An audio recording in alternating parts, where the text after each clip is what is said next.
In a small Swiss town, Annie's life seemed perfect with her loving father, until the day she found a mysterious photograph hidden among his books, a picture of a couple holding a baby who looked exactly like her, with just 3 words written on the back: Prague 2005.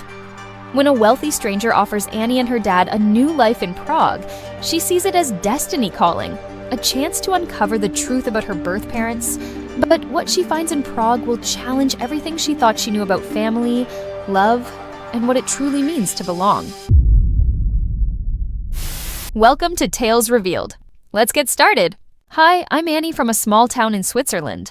A few years ago, I accidentally discovered that I'm adopted, and my dad doesn't know I know. Since then, all I've wanted is to find my real parents. I never knew my mom, but I grew up with the most amazing dad. He worked as a plumber, and even though we never had much money, I had everything I needed. And what I needed most were books. Dad would read to me every night, and I became absolutely obsessed.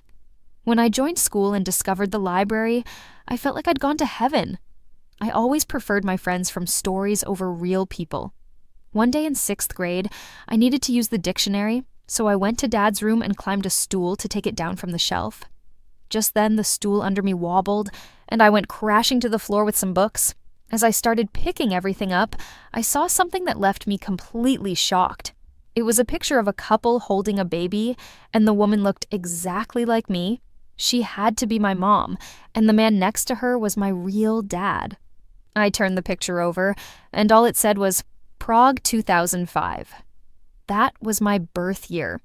Were my real parents in Prague? I snuck the picture into my pocket. Dad had kept it a secret, and I had to know why.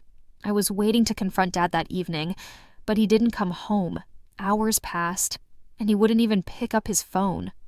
Just then, there was a loud knock on the door, and it was Dad's friends from work bringing him on a wheelchair. Oh my God, Dad! What happened? He'd had a terrible fall at work and wasn't allowed to walk for months. Even after he fully recovered, he had a permanent limp. I put aside all thoughts of confronting him about my real parents. I didn't want to make things harder for him. Once in 8th grade, I'd gone with Dad to the market when suddenly he got a cramp in his leg and lost his balance. He went crashing straight into a wealthy-looking man, who, in turn, fell onto a food seller's stall, bringing down the whole thing with him. As I helped Dad up, the wealthy man turned to him furiously. "You blind, ignorant man, look what you've done. My suit is ruined. Do you know what it costs? More than your house, I'm sure. Don't talk to my father like that. He didn't do it intentionally. He has an injured leg. So why is he going around causing trouble for everyone else? I want the money for my suit.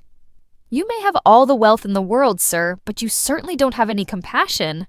My father's ailment is something he can't help. But what's your excuse for your cold, unfeeling heart?" "Hey kid, just shut up," but just then a rich-looking lady stepped forward. "Don't talk like that to the child. Will this solve your problem?" She waved a thick bundle of cash in his face. In 2 seconds, the man's anger was gone. The rich lady even gave money to the stall owner, and she offered to take me and Dad home. We invited her in, and soon after, she said something completely unexpected. "I'm so impressed with you, Annie, and this might sound strange, but would you like to come live with me in Prague? I would love to send you to a really good school." Prague. That's where my real parents were from. This was my chance to look for them. She even said she'd hire Dad as a handyman on her estate. I was really eager to go, and within a week, we'd packed up our lives and moved. The lady's estate was 5 times larger than my school, and Dad and I were given a small cottage to live in. Just a few days later, the lady told me I'd be joining her daughter's school. On my first day, as I walked up to the lady's car, a girl suddenly pushed me aside. "You maid, where do you think you're going? Go clean something." "Where are your manners, Anna? This is the amazing girl I told you about, and I'd like you two to be friends." "Oh, she's your charity case. She looks like her only friends would be cows and baby goats." "And what is so distasteful about being friends with such lovely creatures, may I ask?" "No, you may not ask me anything. Who talks like that? Freak." She got in and slammed the door shut. I just stayed silent during the ride, but then suddenly Anna made the driver stop. "I'm not going to be seen with you. You can walk the last few blocks." She pushed me out and drove off. What a witch. Just as I was crossing the road, a sports car came speeding and stopped inches away from me. A cute boy stepped out from the back seat and shouted, "Hey, Watch where you're going, loser. Wow, who were these people? Turns out the jerk was in my class, along with Anna. I could see them all looking me up and down, but I just ignored them. Later at recess, I sat alone reading.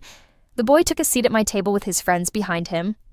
I don't think I introduced myself before. I'm Lucas. What's your name? You can call me whatever you like. After all, what's in a name, huh? What are you saying? Would a rose smell less sweet if it was named garbage? Would a fire not burn us if it was called a flower? Would I be less annoyed by you if my name wasn't Annie? The answer is no. Why are you talking like that, weirdo? So your name's Annie? That's kind of pretty. You don't need to remember it. I don't think we'll have much to do with each other. And with that, I just left. Poor Lucas. How does it feel to be rejected by a girl? Oh, please. I just need a little time with her and she'll be head over heels in love. I can work my magic on any girl. Well, I'm not so sure about this one. Challenge accepted. It was no surprise that Lucas and Anna were best friends, and their gang was the meanest bunch of kids around. I'd see them picking on smaller kids at recess or poking fun at their classmates. They didn't even spare the teachers. So I was horrified when the physics teacher announced that I'd be paired with Lucas for a project, but he looked delighted. I tried ignoring him and was reading the science book to figure out something when suddenly he snatched it from me. Why are you always staring at a book when you could be looking at more beautiful things? Like me. I don't have time for your nonsense, Lucas. Give that back. Okay, but only if you agree to go out with me. I'd rather jump off a cliff. Wrong answer. And with that, he ripped some pages out and threw the book in the trash bin. What is the matter with you? Don't you have any respect for anyone or anything? God, you're such an imbecile. Why do you use such strange words? An imbi what? An imbecile. It means a fool, an idiot, a dummy, I pushed him away, and he went crashing into our half-finished project. But I didn't even care. There was no way I was working with him. A few days later, I was walking back home when suddenly it started to pour heavily. As I dashed through the rain, a car stopped me, and Lucas rolled down the window. Hey, you're going to get sick. Get in the car. I'd rather catch pneumonia. Oh my God, just get in. Hate me later? Reluctantly, I got in, and a minute later, we were driving up to his gigantic mansion. He quickly led me to the fireplace in the library, and my mouth was just wide open. I've never seen so many books in one place in my whole life. What a treasure this is. Well, you're welcome to take some. I don't read them, and my parents are hardly ever here. I felt a bit sorry for him. That sounded lonely, and suddenly I remembered something. Oh my God, my parents' picture! I dug through my pockets to find it all wet, and I started flapping it around to dry it. What's that? And why are you acting crazy? It's the only picture I have of my real parents. I told him how I'd discovered it and that I carried it around with me, hoping I'd find them somewhere. I think I could help you with that. My parents know a good private investigator. He could probably track them down. Do you really mean that? That would be amazing. Thank you so much. As we spent some time talking, I felt myself warming up to Lucas. When he walked me out to go home with his driver, I suddenly turned to him.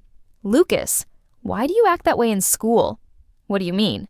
I mean, you have everything in the world, and you're wasting every opportunity to learn. And all you do is tease and mock other people. I'm sure your life isn't perfect, but that's not an excuse to be the worst version of yourself most of the time. I thought he'd be really mad, but instead, he took my hand. I'm sorry you've only seen the worst of me. I'll try to change that. He kissed me on the cheek before he turned away, and for some reason, I couldn't stop smiling all the way home. As I was walking down to the cottage, Anna suddenly jumped out from behind a tree. Is that Lucas's car you just got off from? Why? It's none of your business, Anna. Lucas is very much my business. I know you have a wild imagination, but don't start dreaming that someone like him could ever like you. I pushed her aside and walked off. She was crazy. As if I wanted someone like Lucas. Or did I? He was just so nice after that day. He'd come sit next to me in the cafeteria, help me carry my stuff, and one time, as I was walking back home, he leapt out of a car and decided to walk with me. He told me the investigator was hopeful we'd find my parents really soon. A few days later, when he asked me to be his date for the Christmas dance at school, I really couldn't refuse. Dad had surprised me one evening with the most beautiful dress, and at the dance, I felt like someone straight out of a fairy tale. I was searching for Lucas in the hall when I felt a gentle tap on my shoulder. "Wow, you look really beautiful, Annie." He took my hand and led me to the dance floor, and it felt like we were in our own little world. At the end of the song, he suddenly pulled me closer and leaned in to kiss me. Everyone around us was clapping and cheering as I kissed him back. During the evening, I went to freshen up in the bathroom, and when I returned, I found Lucas in a corner with Anna and his friends. "Wow, Lucas, you really take a challenge seriously. You said you could make any girl fall for you, and you proved it. That kiss could have fooled even me. Annie has totally fallen for your Prince Charming act. It's going to be so much fun when you dump her." That's what I was. A challenge? Lucas looked shocked as they all turned around to see me behind them. "No, Annie, wait. It's not what you—" I suddenly slapped him hard. "Why did I think you were actually a decent human being? You even pretended to help me find my parents just to convince me that you cared. You're the most horrible person I've had the misfortune to meet. I hate you. No, I despise you." I didn't go to school for days. I just didn't want to see anyone's face. But one day, Dad walked into my room, holding a package. "A boy from your school dropped this, saying it was important. Forgive me for opening it first, but Annie, you've known about your parents, and you've been looking for them?" "Wait, what? Dad, I'm sorry, I just needed to know." He gave me the package as he sat down on my bed, and I looked through the papers with trembling hands. The first was a newspaper clipping saying my parents were politicians who had been sentenced to prison for 25 years for stealing state funds. "I worked at your parents' house when they were arrested. You were going to be sent to an orphanage, and I just really wanted a kid. So I adopted you, Annie. I kept the truth from you because I thought it would only make you upset. I'm sorry if I haven't been the best dad." I jumped forward and hugged him, tears pouring down my face. "No, you're the most amazing dad anyone could possibly have. I just wanted to know who they were, but it's not because I've ever been unhappy with you as my father. Not ever." Dad hugged me back. "If you ever want to see them, I'll arrange a visit, okay? It won't bother me at all. I know you're my daughter. By the way, that boy just left if you want to talk to him." I ran out the door after Lucas, who was walking down to the gate. "Why did you do that? Your stupid challenge was over, right? Why did you make an effort to find my parents?" "Annie, it did start off as a stupid challenge, and I wasn't planning on falling for you, but I did, almost instantly. What I feel for you is real and true. I wouldn't have made all that effort if I didn't love you. You're the most special girl I've ever met. And you make me want to be a better person. I'm so sorry for hurting you. Please forgive me, will you?" I looked into his earnest eyes and slowly smiled. I'd rather go down with the Titanic, but I stepped closer and pulled him in for a kiss. Life has a funny way of surprising us. I thought finding my birth parents would answer all my questions, but it turned out I already had everything I needed. A dad who loved me completely, and now, someone who saw the real me and wanted to be better because of it. Sometimes the family we find along the way means more than the one we're born into, and sometimes people can change when they find something or someone worth changing for. If you loved this story, don't forget to hit that like button and subscribe to the channel for more. And hey, don't miss the video that's right here on your screen. It's one you won't want to skip. See you in the next one.